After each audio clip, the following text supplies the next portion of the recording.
Terra plana, discurso antivacina, globalismo, governo mundial, negação do aquecimento global, conspirações. A negação de consensos científicos cresce cada vez mais e começa a escapar do universo das redes sociais e ganhar espaço na sociedade. E esse fenômeno não é exclusividade do Brasil, vem ocorrendo no mundo todo e já traz consequências, inclusive na política internacional. Hoje vamos falar do discurso anti-ciência e de como ele pode afetar a nossa vida. O programa TV Câmara Entrevista começa agora.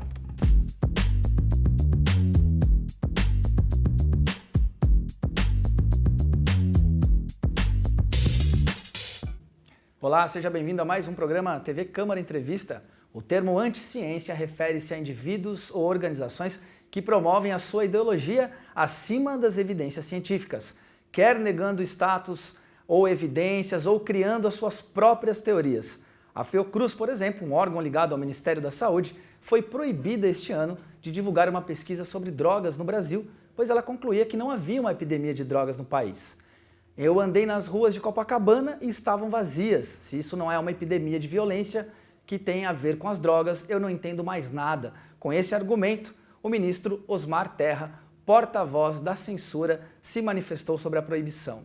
Outro argumento também interessante que a gente traz para esse programa é: não estudei o assunto da Terra plana, só assisti a alguns vídeos de experimentos que mostram a planicidade das superfícies aquáticas e não consegui encontrar até agora nada que os refute. Foi o que tuitou o astrólogo Olavo de Carvalho este ano, ele que é guru de parcela importante do governo Bolsonaro.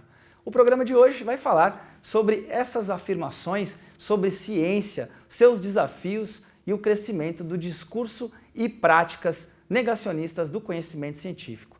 Para falar sobre esse tema, vamos receber aqui com a gente o ecólogo Érico Pagotto, ele que também é professor universitário, doutor em sustentabilidade pela Universidade de São Paulo, a USP, e dá aula aqui na FATEC de Jacareí. Com a gente também Fabrício Cunha, escritor, teólogo e cientista social. E para fechar aqui o trio de convidados, Gerson de Freitas Júnior, também professor da FATEC, geógrafo, mestre e doutorando, membro da Sociedade Brasileira para o Progresso da Ciência. Tudo bem? Muito obrigado, sejam bem-vindos para essa discussão. A gente já começou aí com algumas afirmações, né? Deixando bem claro que não são afirmações minhas, né? Voltando ali, tanto o ministro Osmar Terra quanto o Olavo de Carvalho. Esse discurso anti-ciência, que há algum tempo atrás costumava ser motivo de chacota, quando a gente pensar sobretudo na questão da Terra plana ou dessas conspirações todas envolvendo Illuminatis, reptilianos, maçonaria. Só que esse discurso vem tomando uma forma um pouco assustadora, ele vem saindo do espaço das redes sociais, como eu disse na abertura do programa, já é tema de discursos, por exemplo, na ONU. Como que vocês veem isso? Vocês acham que a gente deve começar a se preocupar? Vou começar com você, Érico. Acho que sim, acho que é hora da gente se preocupar sim. Eu costumo dizer o seguinte, que todo discurso ele traz uma ideia por trás. Então, é muito importante a gente perguntar, por trás dessa ideia, por trás desse discurso, quem ganha o quê, quando e como. Acho que ao responder essas questões, a gente começa a ver o que está por trás dessas ideias. Às vezes a gente leva uma ideia pouco a sério, porque ela parece tão absurda, que não faz nem sentido a gente perder tempo em refutar. Mas esses pequenos absurdos eles vão se somando e vão tomando uma proporção e vão criando uma espécie de cortina de fumaça para coisas muito maiores, que quando a gente vê, a gente já está, por exemplo, no SUS, com reiki, com homeopatia e com outras pseudociências tomando dinheiro público, né? Então eu acho que é uma questão que afeta a todos, sim. Eu acho que é importante a gente se preocupar com isso, sim. Fabrício, como que você vê essa questão? Puxa, eu sinto que, como o professor acabou de dizer, é uma questão de disputa de discurso mesmo, né? Até porque a verdade, ela não é mais construída como já foi em períodos até próximos. A verdade, ela era um consenso a partir de uma observação ou a partir de uma experiência. Era uma verdade que ela era comum, comunitária, atestada por essa observação de todas as pessoas que concordavam com aquilo a partir de uma experiência. Então a minha verdade ela é comprovada por um fato experimentado que pode ser divulgado, pode ser conhecido por muitas ou todas as pessoas. Exatamente. Com a pós-modernidade, esse conceito de verdade privada, que é a minha verdade, que tem a sua beleza, que abriu-se o campo para que as pessoas possam ter o seu livre pensamento, sua livre pesquisa. Mas o livre pensamento não pode ser livre da pesquisa, né? Porque o que ratifica o pensamento é a pesquisa. Então, o fato de hoje a verdade ser privada, ser a minha verdade, faz com que eu não precise prová-la. E isso é muito perigoso, porque você consegue, se você não precisa provar, mas acredita que aquilo é verdade, arrebanhar um sem número de pessoas que acreditam naquilo que você disse só porque você disse. Então, é uma disputa de discurso mesmo. Quem souber construir melhor o seu discurso, mais do que apresentar a sua experiência, vai conseguir mais público do que o outro. Gerson, e você? Como você? Eu concordo, vejo de forma bastante temerosa, né, o que tem acontecido. Penso que a gente tem que se preocupar há bastante tempo já com o crescimento, como você colocou. A gente não dava devida importância, né, não via com essa seriedade. A gente tem que se preocupar com o crescimento de um movimento, né, que está inserido nesse discurso de desconstrução dos acordos civilizatórios, né? Desconstrução de ideias que foram sendo construídas a partir de diálogo, né?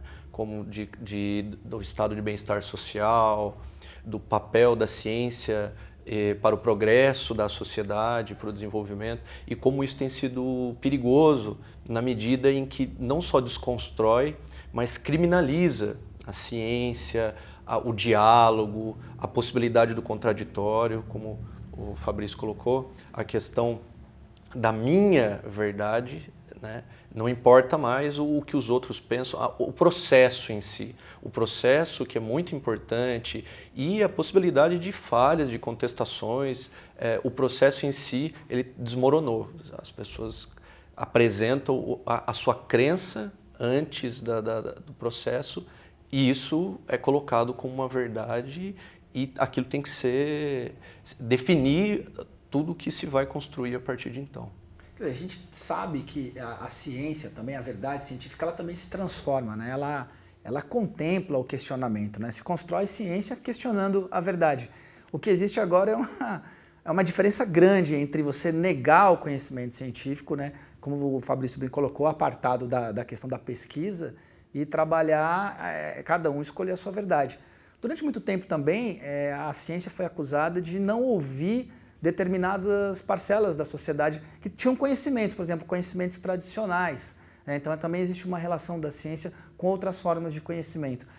Qual é a diferença para esse exercício que a própria ciência contempla, de se questionar a verdade o tempo inteiro, né? Uma abertura que a ciência passou a ter ao incorporar outras formas de conhecimento e o que está acontecendo agora, que é um negacionismo daquilo que está aí como evidência científica. Eita, vamos lá. Eu estou cercado de 2 professores aqui. Para você eu tenho uma especial já, Fabrício. Então vamos lá. Bom, eu acho que você trouxe uma pergunta bem interessante. Por um lado, sim, de fato, você tem razão. A gente precisa entender que o conhecimento científico ele é e sempre será limitado. Ele está muito relacionado ao conhecimento que a gente tem de uma época, as tecnologias disponíveis para investigar um determinado fenômeno. E é assim que a ciência avança, né? A gente tem que entender isso com muita tranquilidade. A incorporação de conhecimentos tradicionais, ela parte de um campo de conhecimento que os nossos métodos científicos eventualmente não dão conta, e aí eles entram para somar. É o que na academia a gente chama de transdisciplinariedade, né? A gente buscar outras formas de conhecimento e de investigar aquilo que a gente entende como sendo a realidade, que é uma realidade socialmente construída.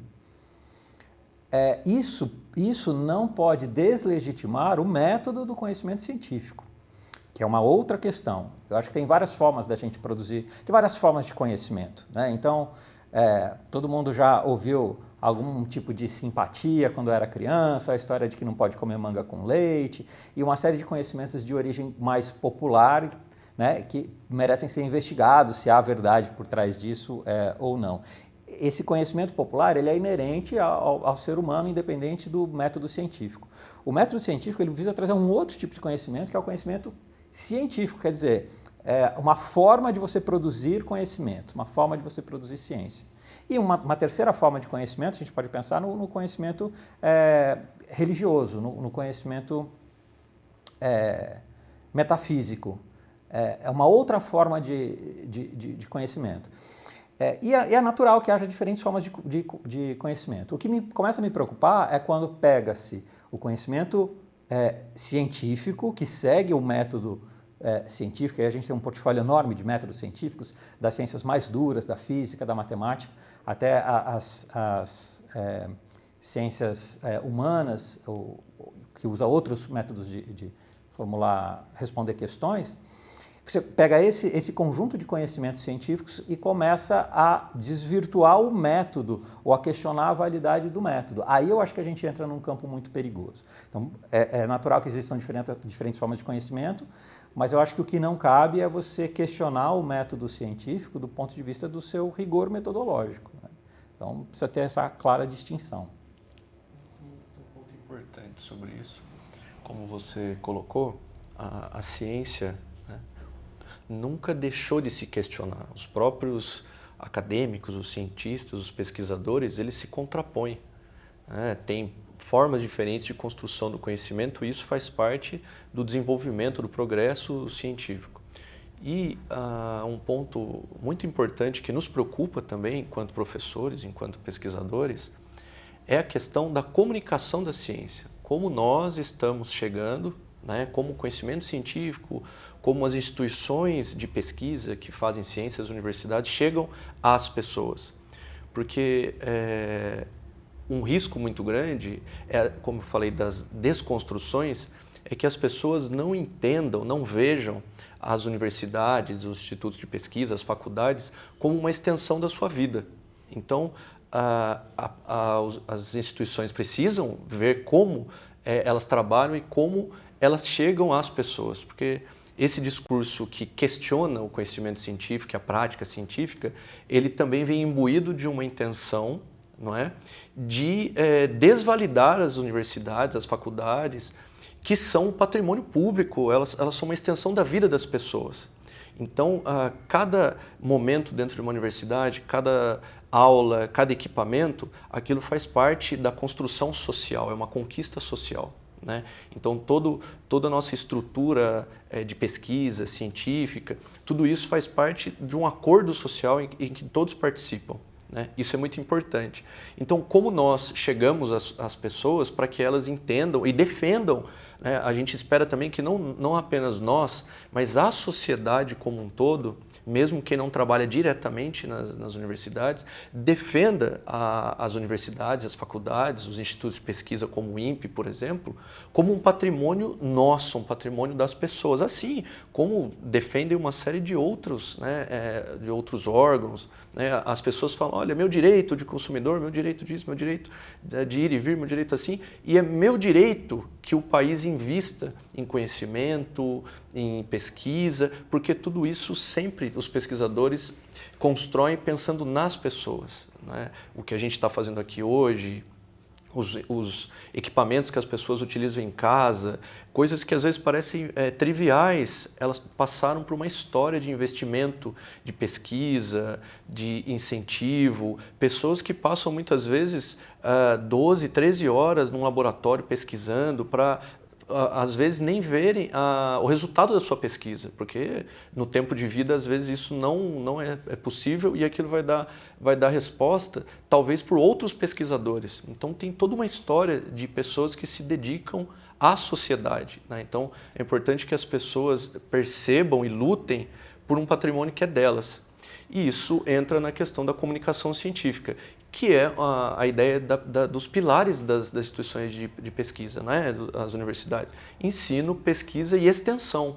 como nós levamos os projetos às pessoas, à comunidade, né? Então é muito importante a forma como nós vamos nos comunicar para as pessoas, como elas vão se sentir atingidas, né? O espaço também que é dado às instituições de pesquisa precisa ser um espaço cotidiano também, como esse espaço que a gente tem agora de estar aqui falando sobre a ciência, porque de forma geral o que atinge as pessoas, a mídia de forma geral, ela dá espaço para outras formas de conhecimento que não o acadêmico, científico, ou de forma mais pontual, não é? Então é muito importante essa forma, né, de como nós vamos chegar às pessoas.